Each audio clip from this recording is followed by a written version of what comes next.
अस्सलाम वालेकुम। Lecture 67 cap 5 का स्टार्ट हो गया जी। पहले 3 सवाल हमने डीकमीशनिंग के कर लिए थे।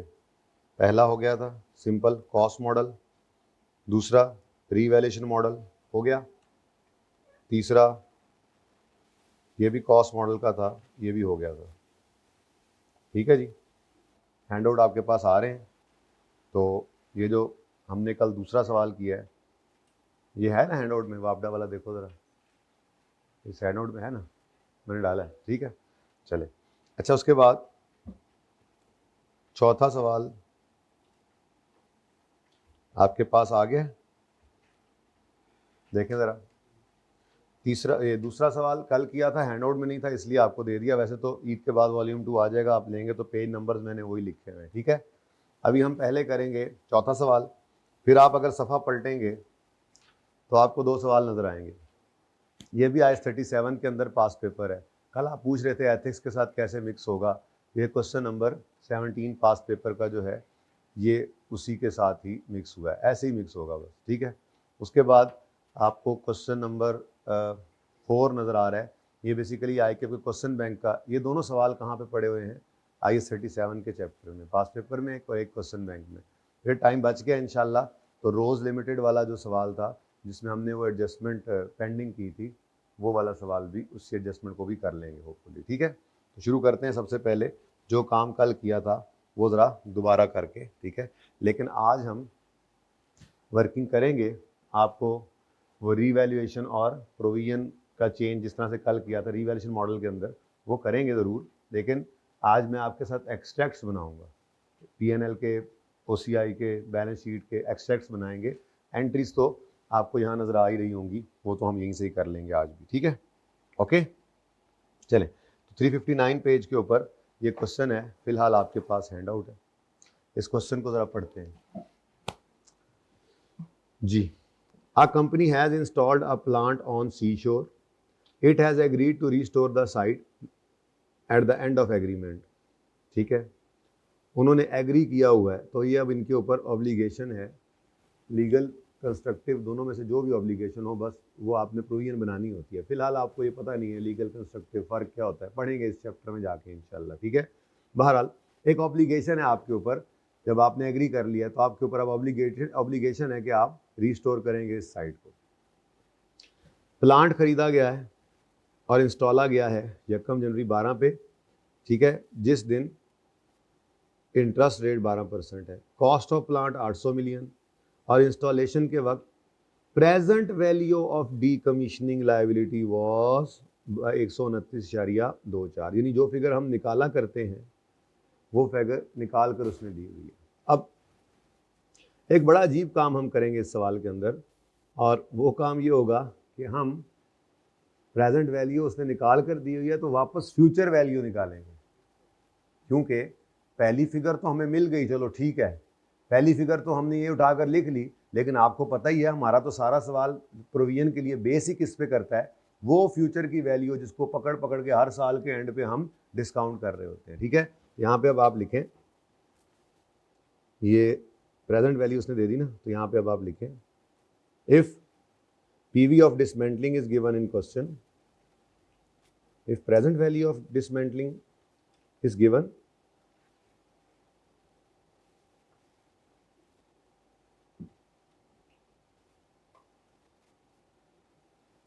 in question,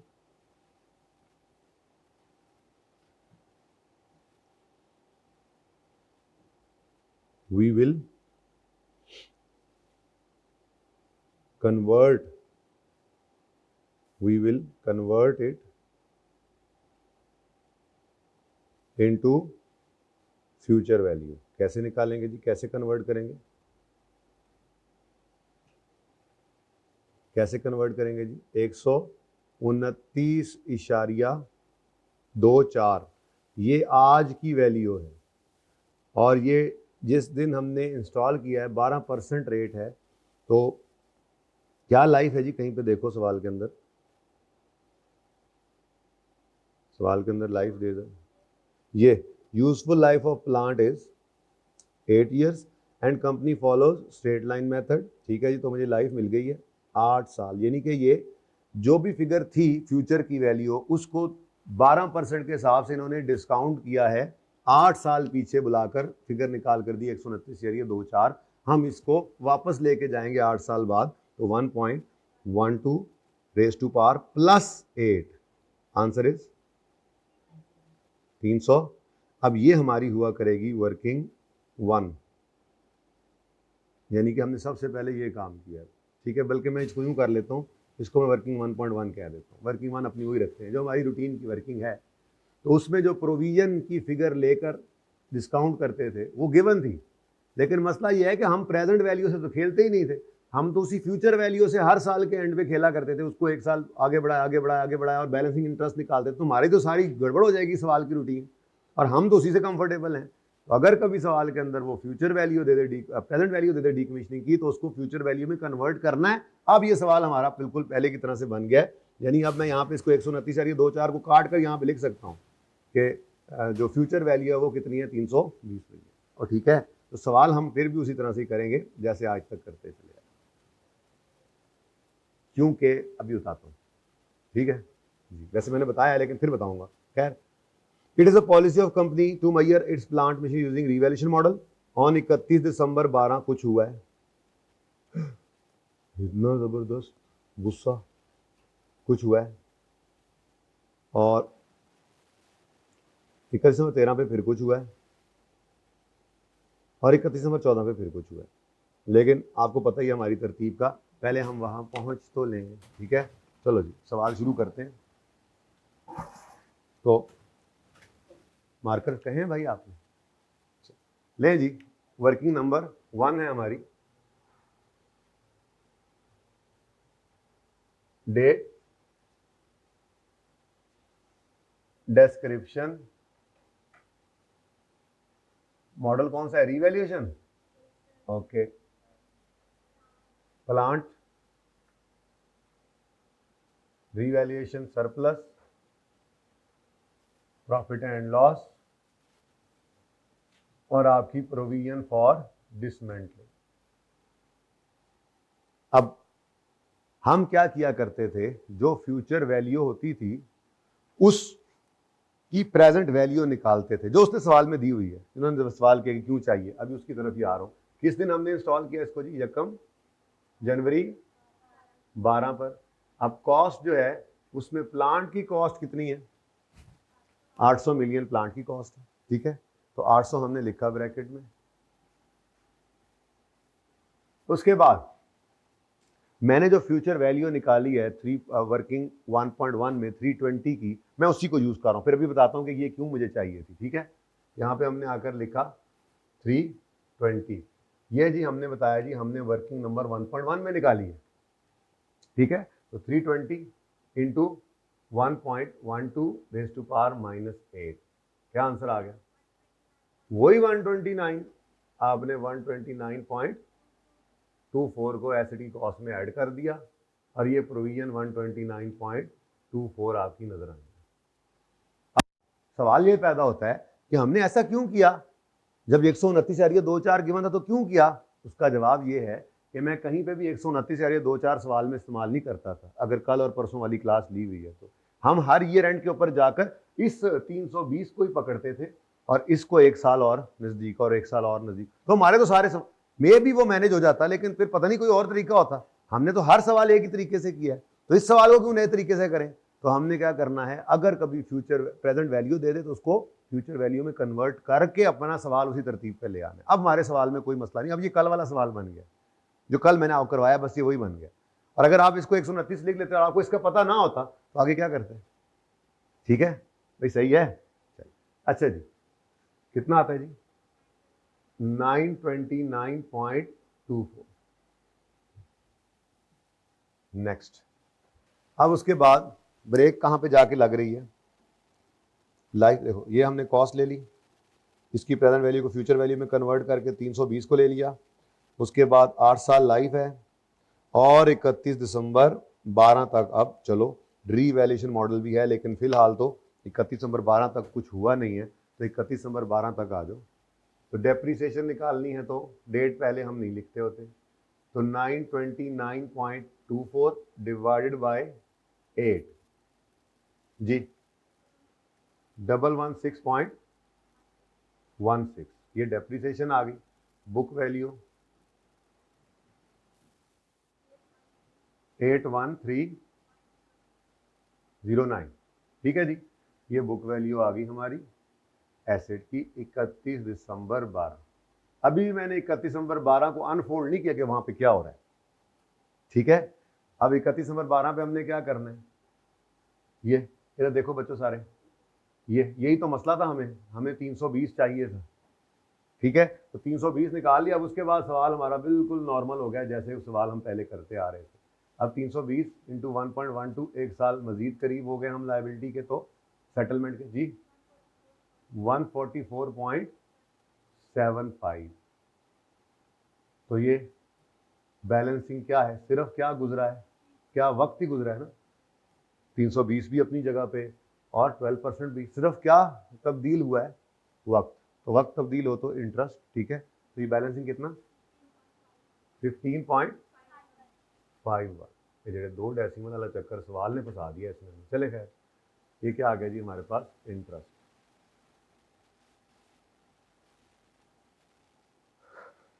हाँ जी, अब एंट्रीज बुक में है, चलो कोई नहीं, ज़बानी करते हैं, ठीक है। मेरे जहन में इंदाज का सोल्यूशन भी साथ ही एंट्रीज भी कर देता, आपकी भी बचत हो जाती। खैर कोई बात नहीं, ज़बानी कलामी एंट्रीज करते हैं, वहाँ से टिक कर लेते हैं। तो पहली entry, plant debit 929.24, cash credit 800 और प्रोविजन फॉर डीकमीशनिंग क्रेडिट 129.24। दूसरी entry, depreciation expense debit accumulation credit 116.16। तीसरी एंट्री बोलो, interest expense debit provision credit 15 दें जी, डन। पहली तीन एंट्रीज हो गई, अभी तक हमने सवाल आगे पढ़ा नहीं है, तो ये पहली तीन एंट्रीज बस करने की जरूरत नहीं है, ठीक है। चलें आगे, अब एक स्टेप आगे जाना है ना। आज हमने इसके एक्सट्रैक्ट्स बनाने हैं, फिर उसके बाद जो सवाल हैं आप उनकी रिक्वायरमेंट पढ़ोगे तो आप हरियाण परेशान रह जाओगे, हैरान परेशान रह जाओगे उसमें। हाँ तुम पढ़ने चले जाओ, उसमें आपको फिगर सही करने का बोला गया है, एसिड्स लायबिलिटीज पैसे प्रॉफिट है, करेक्शन है, रेक्टिफिकेशन इधर भी आ गई, ओ माय गॉड। उसके बाद इंशाल्लाह टाइम अल्लाह ने चाहा तो बच जाएगा, तो फिर इसकी टैक्स के साथ मिक्सिंग भी हमने देख ली है, रोज वाले सवाल में इसकी एडजस्टमेंट भी पड़ी, ठीक है। चल, क्योंकि इनमें अभी तक जितने सवाल आपने देखे हैं इसमें क्या लिखा हुआ नजर आ रहा है आपको, इग्नोर टैक्सेशन, इग्नोर टैक्स। पहले टॉपिक तो पूरा सीख लें, फिर टैक्स को भी मिक्स कर लेंगे। अच्छा, अब 31 नंबर 12 पे हम पहुंच चुके थे, हमें पता चला oh the plant was revalued at 690, लेकिन ये फिगर जो है ये नेट ऑफ है, तो इसका मतलब प्रोविजन को हम खुद ऐड करेंगे, इसका मतलब कहते हैं प्रोविजन को खुद ऐड करेंगे। और अगर वो कह देता है इंक्लूडिंग रिस्टोरेशन कॉस्ट, तो फिर यही फिगर ले लेते, प्रोविजन इसमें ऑलरेडी क्या होती, एडेड। खैर रीवैल्यूएशन हो रही है तो आपने क्या करना है, एक लाइन खाली छोड़नी है और रीवैल्यूड अमाउंट लिखनी है जी। अब रीवैल्यूड अमाउंट सवाल में कितनी गिवन है, ये 690 क्या है जी, नेट ऑफ रिस्टोरेशन, ठीक है, इसमें रिस्टोरेशन शामिल नहीं है। चलें खैर, अभी हम यहां पर लिखेंगे इसको। अब अगली बात, कोई चेंज तो आई नहीं है, और अगली बात आपको मैंने क्या बताया हुआ है, अगर रीवैल्यूएशन मॉडल है तो रीवैल्यूएशन अपवर्ड हो चाहे डाउनवर्ड हो, उसने कभी भी आपके प्रोविजन को नहीं छेड़ना।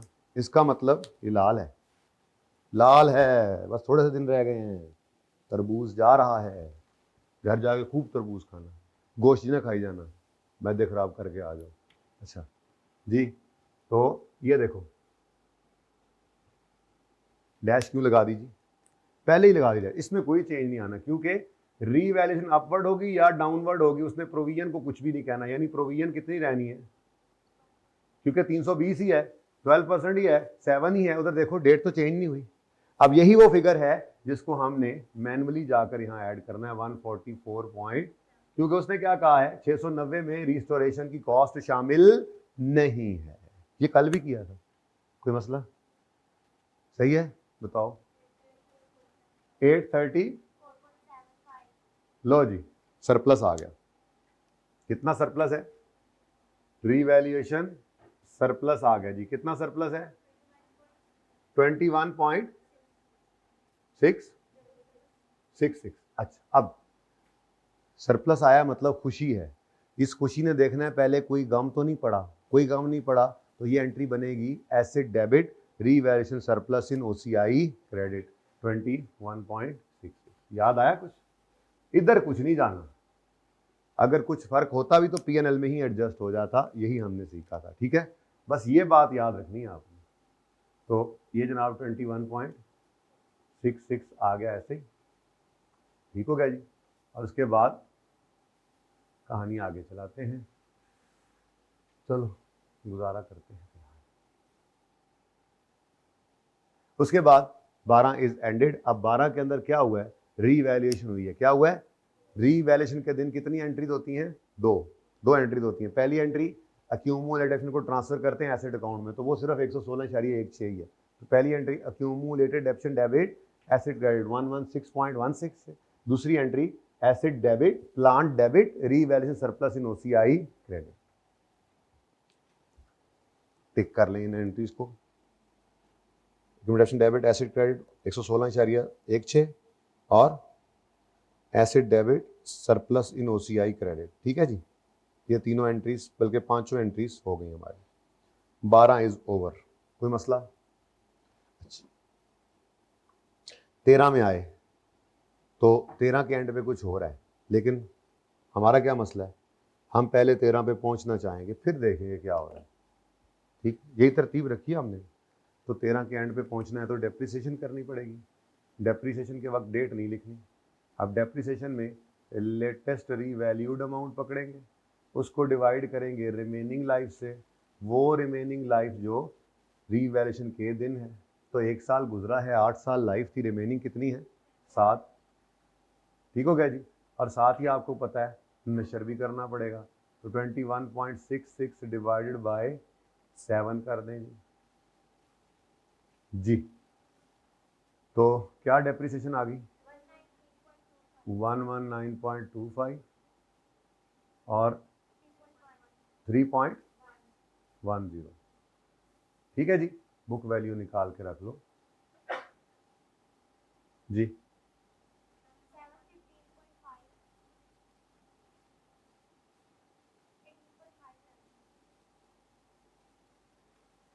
ये किस दिन की बुक वैल्यू है?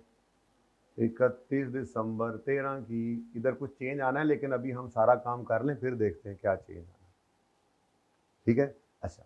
उसके बाद प्रोविजन को भी 31 दिसंबर 13 पे लेकर आएंगे, तो हमारे पास हमारा 320 मौजूद है। 320 को पकड़े, जो कि सवाल में ओरिजिनली मौजूद नहीं था। अब अंदाजा हो रहा है कि 320 क्यों किया था बेटा? क्योंकि हमारे सवाल की रूटीन है ना, हम तो आदत है एक सवाल की एक फिगर बदली हम सवाल बदल लें। अभी देखना आप पास पेपर कर रहे हैं, क्वेश्चन बैंक कर रहे हैं, कहाँ कहाँ जाएंगे, हम एक ही तरतीब पे रहेंगे, वरना मैनेजेबल नहीं होता। फिर हर दफ़ा नया काम कर रहे हो तो फिर फायदा तो नहीं होगा। ठीक है, पढ़े हुए का फायदा लें। एक बार बस किया सारा काम वैसे ही। 1.12 1 साल और करीब आ जाए, -6 आंसर इज 131.162.10। अब 2 डेसिमल सवाल ने मुझे फंसा दिया था ना, अब मैं उसी पे चल रहा हूँ यार। उसने 129.24 जो दिया था है। चले, अच्छा जी। अब ये भी सिर्फ क्या गुजरा है? वक्त ही गुजरा है। 320 भी वही, 12 भी वही। तो ये बैलेंसिंग फिगर क्या है हमारा? इंटरेस्ट कितना? 37। तो ये हमारा इंटरेस्ट आ गया। अच्छा जी, अब ये दोनों एंट्रीज, पहली entry depreciation expense debit accumulated action credit 119.25। फिर दूसरी साथ ही इसके ट्रांसफर की entry reval surplus debit retain earning credit 3.1। फिर interest expense debit provision credit 17.37।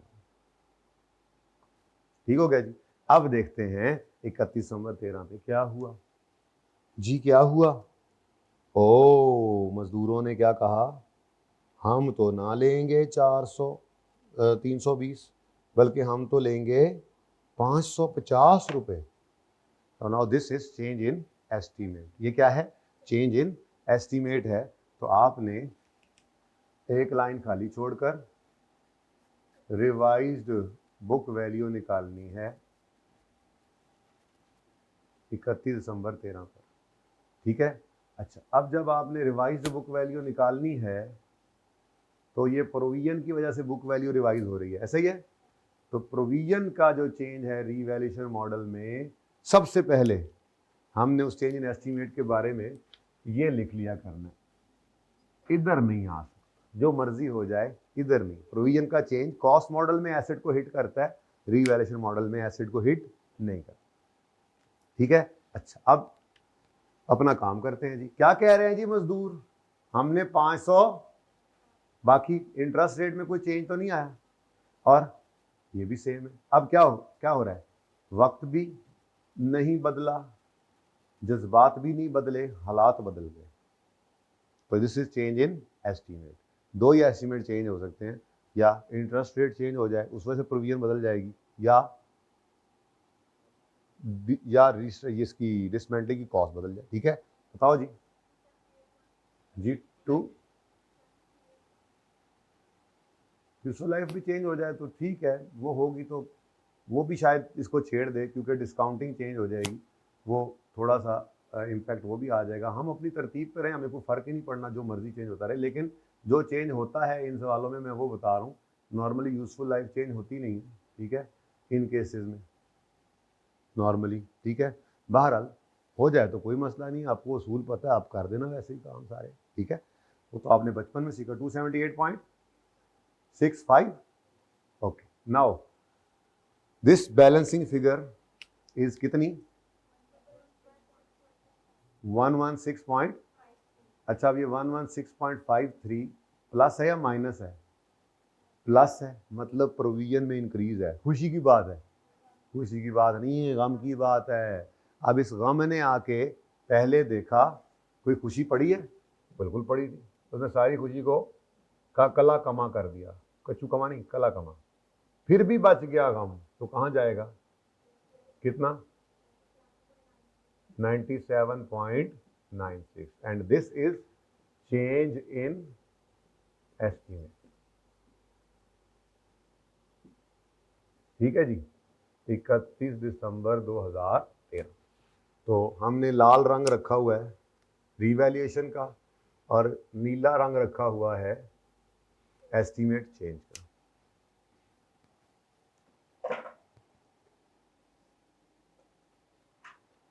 ले जी, अब देख लें, एसेट नहीं हिला एस्टीमेट चेंज की वजह से, क्योंकि मॉडल है रीवैल्यूएशन। रीवैल्यूएशन मॉडल में प्रोविजन का बदलना एसेट को नहीं छेड़ता, ठीक है। यहाँ पर कुछ नहीं बचा और यहाँ पर 97.96 का लॉस अब नजर आना शुरू हो गया। अब ये आपकी एक एंट्री रह गई थी। तो एस्टीमेट चेंज की एंट्री क्या हो रही है, आपको वर्किंग भी समझा रही है, लेकिन वैसे भी सोचें, प्रोविजन बढ़ रही है, मतलब गम की बात है, प्रोविजन क्रेडिट। पहले जो खुशी पड़ी थी उसको उसने रिवर्स किया, सरप्लस ओसीआई में 18.57 से डेबिट, और बाकी का पीएनएल के अंदर लॉस डेबिट, ठीक है। एंट्री यहाँ से भी नजर आ रही है, सरप्लस की नेचर क्रेडिट, तो ये कम हो रहा है तो डेबिट, पीएनएल में डेबिट, और प्रोविजन बढ़ रही है तो मतलब क्रेडिट। तो ये जनाब आपकी इस साल की एंट्रीज आ गई। पहली एंट्री आपने की डेप्रीसिएशन की 119.25, फिर सरप्लस डेबिट रिटेंडर क्रेडिट की एंट्री की, उसके बाद फिर इंटरेस्ट की एंट्री की, और फिर ये आपको नजर आ रहा है प्रोविजन की एंट्री हो रही है 18.5, प्रोविजन की इंक्रीज होने की 18.57 ओसीआई, 97.96 पीएनएल और 116.53, यही है ना।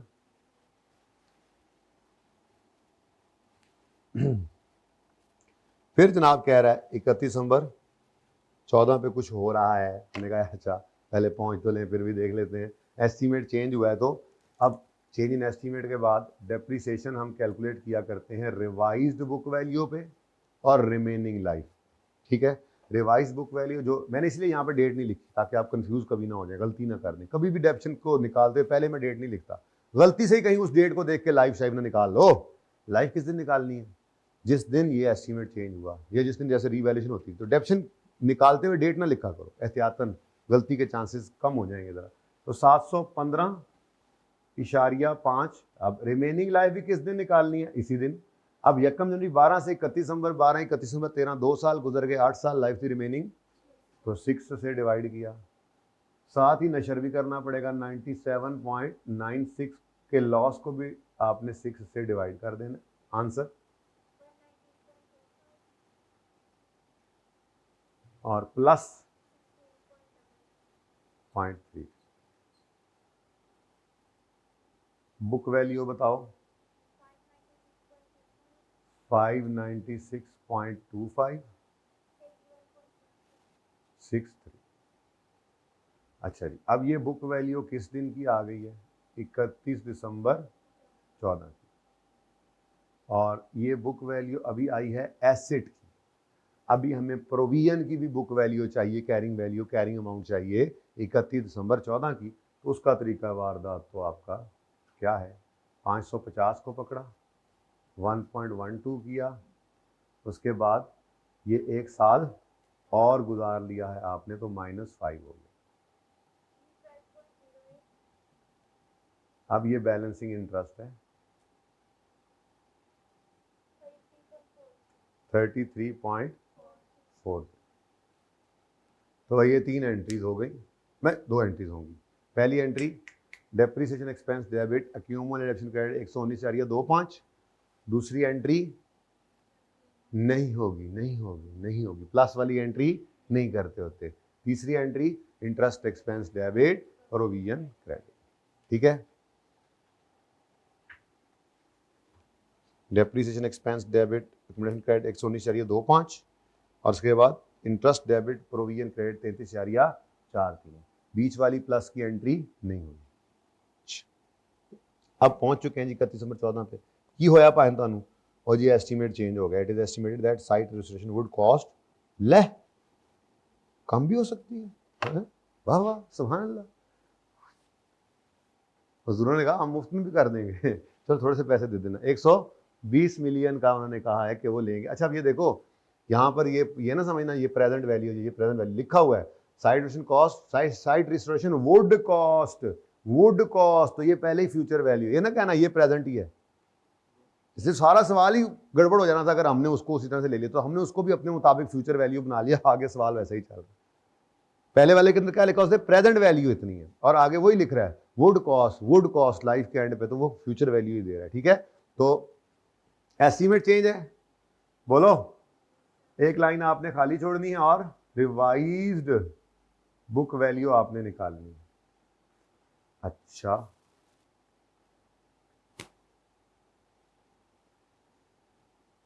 इधर भी कुछ शायद आ ही जाए। अब ये चूंकि बच्चों एस्टीमेट चेंज हो रहा है, इधर देखो एस्टीमेट चेंज हो रहा है, तो पहले ये लिख लिया करो ताकि गलती से भी कभी इधर कुछ ना आ जाए। अगर रीवैल्यूएशन मॉडल है तो प्रोविजन का चेंज एसेट को नहीं छेड़ता। ठीक है, अच्छा लाइफ वाला चेंज भी एसेट को नहीं छेड़ता बल्कि डेप्रिसिएशन के पैटर्न को छेड़ता होता है, याद है ना। तो एस्टीमेट चेंज तो वैसे ही लाइफ को नहीं, उसको एसेट को नहीं छेड़ता होता। खैर अच्छा अब इधर देखें जी, वो क्या कह रहे हैं जी, मजदूर कह रहे हैं जी हमने 550 नहीं लेने, अच्छा नहीं लगता, आप 120 ही कर लें, बाकी सब सेम है और वक्त भी नहीं बदला, ये सेम डेट है। उधर देखो रिवाइज बुक वैल्यू किस दिन निकाल रहे हैं हम, 31 दिसंबर 14 को। ये कौन सा स्टेप से निकाल रहा हूँ कि मैं डेट ना लिखूँ, पहले लिखूंगा क्योंकि मुझे प्रोविजन की क्लोजिंग को निकालने के लिए, प्रोविजन कैरिंग वैल्यू निकालने के लिए डेट लाजमी चाहिए होती है। डेप्रिसिएशन के लिए नहीं लिखनी होती, प्रोविजन के लिए लाजमी लिखनी होती है, इसलिए तरतीब यही रखी हुई है। डेप्रिसिएशन निकाली पहले, डेट ना लिखी, फिर डेट लिखकर बुक वैल्यू निकाली, अब डेट सामने आ गया, उस डेट को देखकर हमने प्रोविजन निकाली। तो प्रोविजन कितनी है, सुभान अल्लाह 68 पॉइंट। तो ये तो जनाब बैलेंसिंग फिगर कितनी आ रही है, 243.99। कम हो रहा है या ज्यादा हो रहा है, ये बैलेंस कम हो रहा है। ओए दुख की बात है ना, प्रोविजन कम हो रही है, लाइबिलिटी कम हो रही है, लाइबिलिटी का कम होना खुशियां चढ़ा देगा, खुशियां। तो भाई खुशी आएगी तो उसने पहले देखने को कम पड़ा है, पहले उसका कचुकुमा कर देना, प्लस 81.63, ये खत्म हो गया, बाकी का भी बच गया सरप्लस कितना 160। ठीक है जी, तो ये जनाब आपका काम हो गया तमाम। तो 596.25 अपनी जगह कायम है, लेकिन एक सरप्लस आ गया, प्रोविजन का कम होना खुशी दे गया, पिछले लॉसेस को भी ख़त्म कर गया, और ये जनाब आपकी सवाल यहाँ ख़त्म हो रहा है मेरे ख्याल से, बस यहाँ पे बस कर दें, बस बहुत हुआ। और ये जनाब 31 दिसंबर 2014 पे फिर क्या आया है, एस्टीमेट चेंज।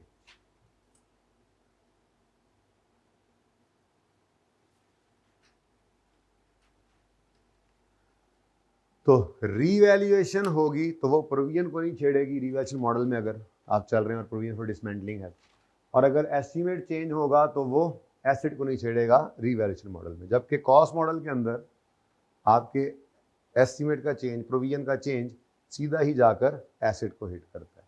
अब 14 वाले साल में ये एंट्री रह गई थी, तो इस एंट्री को देखो, प्रोविजन कम हो रही है मतलब डेबिट 243.99, पीएनएल 81.63 से क्रेडिट हुआ और balancing 162.36 surplus in OCI credit. ठीक है, ये असल में एंट्रीज का छुपा होना भी बड़ी नेमत है, क्योंकि जब एक्सट्रैक्ट्स बनाने हैं तो यहाँ ओसीआई वगैरह देखकर आप बड़े सुकून से कर लेते। तो अब हम एंट्रीज छुपा देंगे और एक्सट्रैक्ट्स की तरफ जाएंगे। ठीक है जी,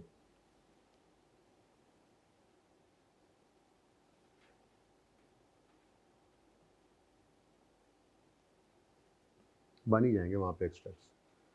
चलें जी,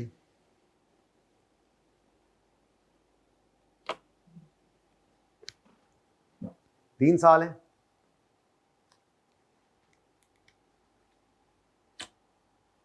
चलो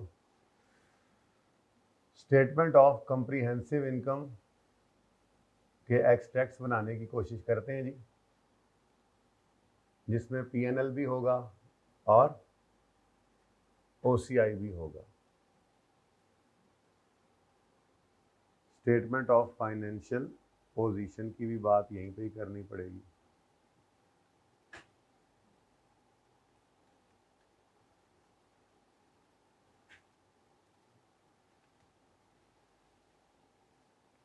तीनों साल करेंगे, तीनों साल, 14 है, 13 है, 12 है,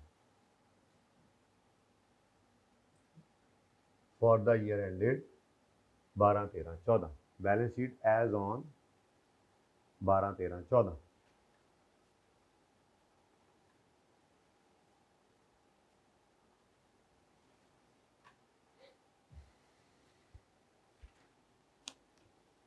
अब आप वर्किंग के ऊपर ही नज़र रखें, सिर्फ वर्किंग को देखें और वर्किंग को देख के ये डिसाइड करने की कोशिश करें कि कौन कौन सी ऐसी चीज़ें हैं जो, मैं वर्किंग पे कहा है, आप मेरी तरफ ले आएँ, कौन कौन सी चीज़ें जो हैं वो ऑनलाइन वाले भी देख रहे हैं ना वर्किंग को भाई, वो पीएनएल में जा सकती हैं, इस वर्किंग को देखते हुए बताएं।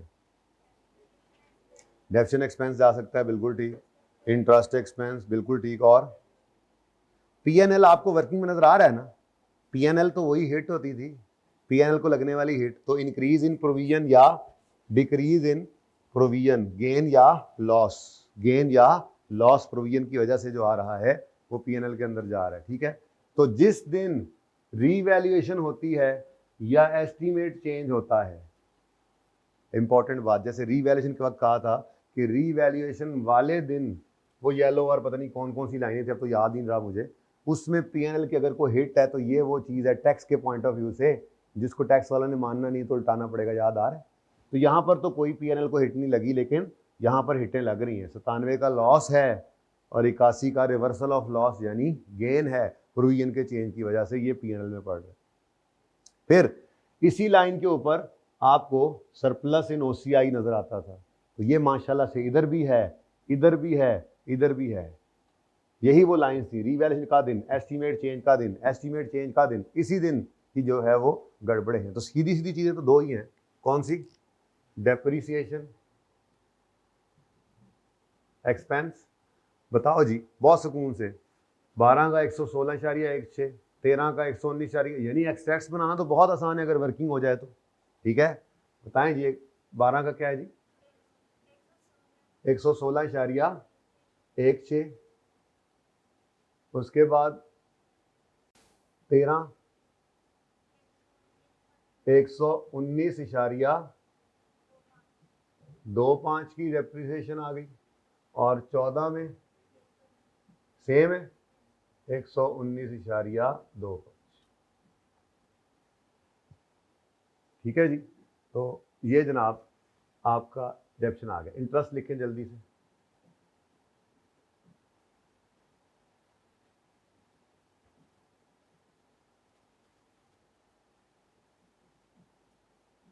जी इंटरेस्ट, बिल्कुल सुकून से आपको इंटरेस्ट एक्सपेंस भी इस वर्किंग से मिलेगा। और पता है मसला क्या आएगा? मसला ये आएगा कि टैक्स वालों के डेप्शन रेट्स अपने होते हैं, तो एक तो अकाउंटिंग वाली डेप्शन आपको उल्टानी पड़ेगी। मैंने कहा टैक्स भी आप मिक्स करना शुरू करें ना, कॉन्सेप्ट तो आ गया। ठीक है, तो ये उल्टानी पड़ेगी और उन वाली डेप्शन लेनी पड़ेगी। फिर वो प्रोविजंस को मानते नहीं है, ये सारा इंटरेस्ट वगैरह का रोला ही किस वजह से है? प्रोविजन की वजह से। तो उन्होंने इस इंटरेस्ट को नहीं मानना, तो वो भी उल्टाना पड़ेगा जब टैक्स का सवाल आएगा। ठीक है, खैर चलें छोड़े। उसके बाद और आपको क्या नजर आ रहा है? इन लाइंस को देखना है आपने,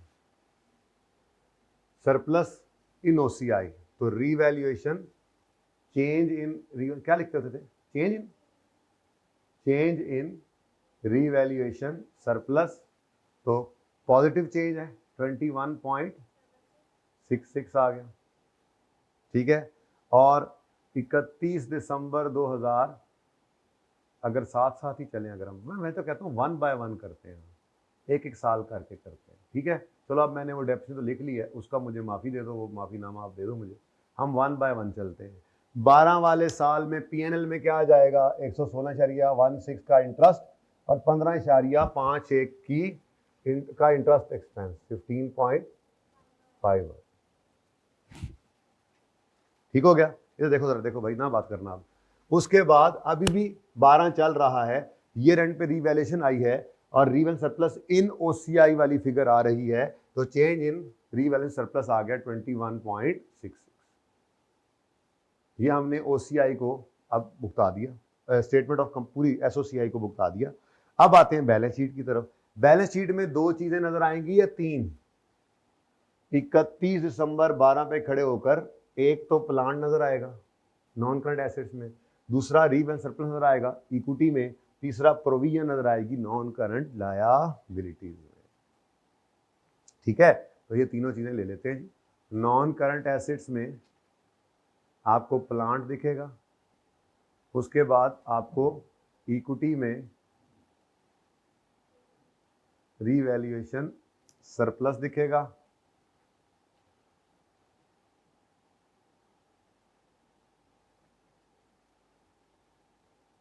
और आपको नॉन करंट लायबिलिटीज में प्रोविजन फॉर डिसमेंटलिंग या डीकमीशनिंग नजर आएगी। और ये वर्किंग अगर की हुई है तो सब कुछ आपको अवेलेबल है। 31 नवंबर 12 के सामने आओ, आखिरी जो है 834.75,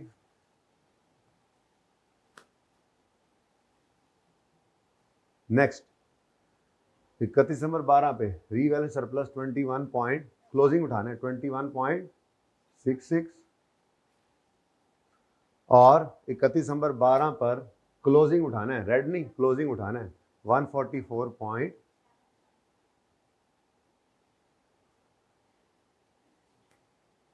ठीक हो गया जी? मुश्किल या आसान? अब क्या मुश्किल रहेगी, अब तो आसान हो गया, अल्लाह ने कर दिया। नेक्स्ट अगला साल आता है, तो 13 वाले साल में 119.25 की डेप्रीसिएशन है, नजर आ रही है। उसके बाद 3.10, ये स्टेटमेंट ऑफ कम्प्रीहेंसिव इनकम की एंट्री नहीं है, ये तो statement of changes in equity में होती है। Surplus debit retained earning credit वो कहीं दिखानी नहीं है, इनफैक्ट वो माइनस करके 31 नंबर 13 पर अगर कुछ और ना होता तो ये सरप्लस में पड़ा होता। खैर, और तीसरी चीज़ क्या है, 17.37 का इंटरेस्ट एक्सपेंस। लेकिन 13 की शाम को क्या हुआ है जी, एस्टीमेट चेंज हो गया, और ये ब्लू लाइन पे अगर आप देखें तो सरप्लस को हिट पड़ रही है, ओसीआई में जाएगा, पीएनएल में एक लॉस बुक हो रहा है और प्रोविजन में इंक्रीज आ रहा है। ठीक है, तो हमें फिर चेंज इन रीवैल्यूएशन सरप्लस कितना दिखाना पड़ेगा, 18.57, लेकिन नेगेटिव। समझ आ रहा है? अच्छा, उसके बाद 97.96 क्या है जी, ये लॉस है। क्या हुआ है जी, इंक्रीज इन प्रोविजन हुआ है जी, जिसकी वजह से हमें लॉस आ गया है 2013 में 97.96 का। ठीक हो गया जी। और प्रोविजन का इंक्रीज जो है बस ठीक है, वो क्लोजिंग के अंदर आ जाएगा। बैलेंस शीट के अंदर 715.5 पर आपका प्लान नजर आएगा। 31 नंबर 13 पर 97.96 का लॉस पड़ा है, ये तो बैलेंस शीट आइटम ही नहीं है। और प्रोविजन आपकी ग्रो करके चली गई है 278 देख लो, सरप्लस क्या हो गया है, 0, खाया गया सारा। ठीक है, समझ आ रहा है? ओके, आखिरी साल आता है तो आपको 119.25 की डेप्रिसिएशन शो करनी पड़ेगी। उसके बाद इसकी एंट्री तो होती कोई नहीं है, 33.43 का इंटरेस्ट एक्सपेंस है। और फिर एस्टीमेट चेंज हुआ है, जिस वजह से ओसीआई में 162.36 नजर आ रहा है आपको पॉजिटिव, और पीएनएल के अंदर आपको गेन नजर आ रहा है। क्यों जी, डिक्रीज इन प्रोविजन हो गया है जी, जिस वजह से हमें खुशी महसूस हो रही है। अब कितनी महसूसमेंट है, 81.63। ठीक है, और प्रोविजन की कमी हो गई है, जो कि बैलेंस शीट आइटम है, मैंने तो एसओसीआई लिखा। बैलेंस शीट के अंदर 596.25 पे आपका एसेट आ गया, 162 पॉइंट, जाहिर है यही पड़ा होना है, ये रेंट पे जो हुआ है ये काम, आपका रीवैल्यूएशन सरप्लस आ गया। और प्रोविजन का क्लोजिंग बैलेंस बैलेंस शीट में आ रहा है 68 पॉइंट, देख लें इसको तसल्ली से।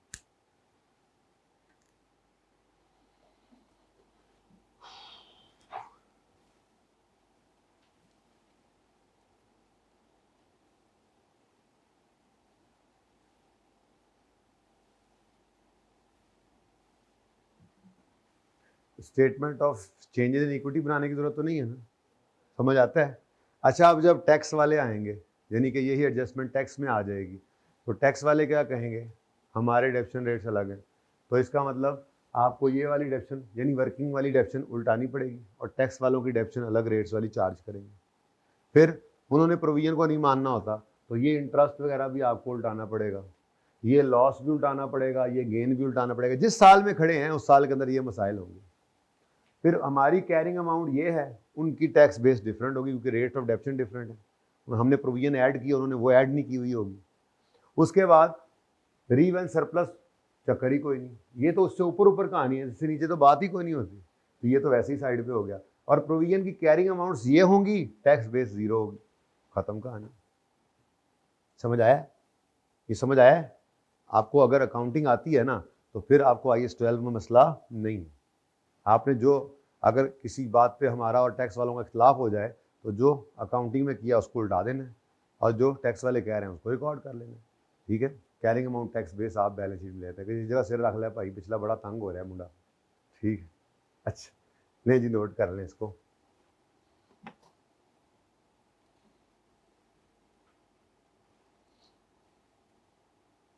अच्छा जी, अब आप अपना इस सफ़ा पलटें, ये जो आपको हैंड आउट दिया गया है, इस सफ़े को पलटेंगे तो आपको क्वेश्चन नंबर 17 नज़र आएगा। तो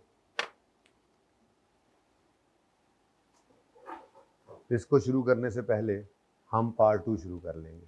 कर दें पार्ट।